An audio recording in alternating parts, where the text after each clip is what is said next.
Hello, I'm Kadeem, and you're here with First Magazine, and today we're joined by Chucky Venn. How are you?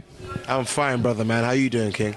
I'm good, thank you very much. How are you enjoying your stay in Birmingham? Oh, listen, man, it's overwhelming. It's just, just the love and, reception I've received out here. The love and reception I receive anytime I come out to Birmingham is just like, it just allows me to just appreciate, when you see all the work that's come together and people that appreciate what you're doing. It's beautiful, beautiful. I'm just going to ask you a quick few questions. First question, how did you get into acting? Wow, how did I get into acting? We're going back now a good couple of years. I was a young cat, just doing my thing. Me and my boys, we had a video camera that we came across. Never really harbored serious ambitions about being an actor at that particular point. But just for a laugh, we decided we were just going to make up this scene. I remember I was playing this kind of debt collector. And the scene was me going over to this dude and telling him, listen, be a payout, man, or something bad's gonna get put on you. Do you know what I mean? And cool, did my thing, simple things, boom, boom, boom, finished. But then what happened was my friend now, one of my friends who I really respected, he's a guy I really respect his opinion, and he's the kind of guy who would stand up and take notice, would give you some, some gems of advice. He said to me, Chucky, you can act. You seem to have, you've got the stillness and the tools. And it was like almost like a eureka moment for me, divine intervention. I stopped and I thought, man, I've already thought about that before. And at that time I was kind of going through a transitional period in my studying career, because prior to that point, up to that point, should I say, I was actually studying personal training. I was really adamant I was going to be either involved in athletics or somehow, just somewhere in the sports capacity.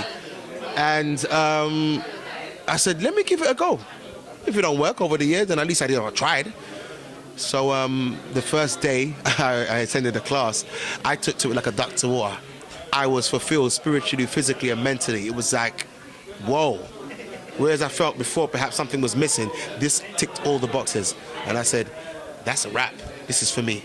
Studied it for about next 3 years and went out into the wide world of acting, show business. And it was tough. It was hard, as I was saying previously, real arduous process. But in about 3 years into my adventures, I came across a show called Dream Team, and the rest is history, man. Okay, that's cool. And you're here for the Film Awards. That's going to be on Saturday. Are you looking forward to it? Yeah, very much so, man. Very much so, And I'm really excited about, obviously, just co-presenting, the show itself. That's really exciting for me. I got a lot of time and respect, for Dean Alexander and what he's putting on here. And he's helped put Birmingham on the map, I remember in London hearing about this show. And I'm not even sure how Dean got hold of my number, but suffice to say, me and Dean connected and we spoke, and it was a case of, at some point, I'm going to come to Birmingham and attend this show, and lo and behold, that finally came about.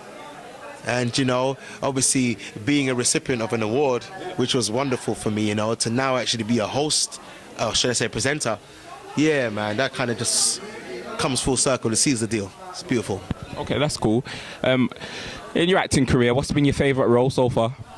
Wow, my favourite role so far in acting, that's a tough one. I really enjoyed the role of Tremaine Digby in Footballers' Wives. I really did enjoy that role, I have to say, for me, because, he was, at that time, that was the first black couple that ever came on ITV, As you know, people of colour, as David Harewood has pointed out, we don't necessarily get those pertinent, really relevant, poignant roles. There is not a vast array of them, Only chosen few get put in those. So to be given the privilege of playing a character like Tremaine on a mainstream television show like Footballers' Wives that was generating about 8 million viewers at the time, and to be to have a black couple on there, that was groundbreaking in many ways, and we weren't necessarily playing a cliche, stereotypical type of couple, we weren't circumvented around drugs and violence and gangs. This was actually a wealthy, rich, successful man, as well as his rich, successful model girlfriend, soon-to-be wife. That was something different, man. Do you know what I mean? So for me, that was maybe not perhaps the most fulfilling, but definitely I felt proud to be a person to kind of give that kind of, to play that groundbreaking role. But in terms of my best role, okay, maybe Ray was a cool character to play, no doubt from EastEnders. Absolutely, I have to say that, of course, But it's a tough one because there's been a number of roles I've played that I've really enjoyed. Return to House on Haunted Hill, playing Walter Warren. This Virginia prison warden. You know what I'm saying? So yeah, I couldn't necessarily pinpoint one. Yeah. Well, last but not least, what advice would you give to up-and-coming youngsters who want to do what you're doing? Well, I would say, you know what, man, first off, it sounds like the cliche saying, but if you put your mind to something, man, you can achieve anything. I mean, but when I will go further with that. It's a whole thing about applying yourself correctly. You got to apply yourself with the proper focus that's required. Do you understand? You can't just simply say, okay, this is what I'm going to do, and by some shape or form or luck it's going to happen. Nah, man, you really got to graft and grind, work on your weaknesses, and take up all the courses and the lessons and everything that's required in order for you to get that break, because everything that you work towards gives you the break. But once you get the break, it's whether or not, when the opportunity presents itself, you actually ready for it. Do you see what I'm saying to you? This is what I was saying before, because I know numerous people who've actually had the opportunity presented to themselves but weren't ready for it. And that's probably because of the lack of preparation, you understand? So my whole thing is, as someone once told me, fail to prepare, prepare to fail. Straight up and down, it's all in the preparation. Nerves come, of course, nerves always come. You deal with the nerves though. You understand what I'm saying? See, I get nervous up till now whenever I'm preparing for anything, you understand? The heart beating, the adrenaline rush, we get that all the time. But it's about being able to control it. I don't know any man, I don't care who they are, any man or any woman in a profession that doesn't get the nerves. You understand what I'm saying to you? So being able to control it, let it work for you, and staying on edge and staying on top of your game.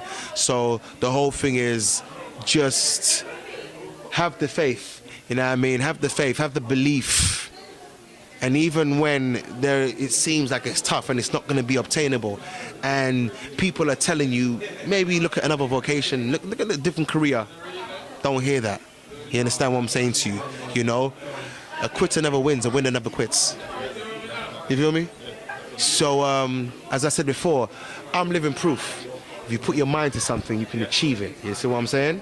This didn't come overnight. I worked hard for this, and and I'm still working hard. I'm still grinding. You know what I mean? But just remember that picky-headed kid that was on road just doing his thing. You know what I mean?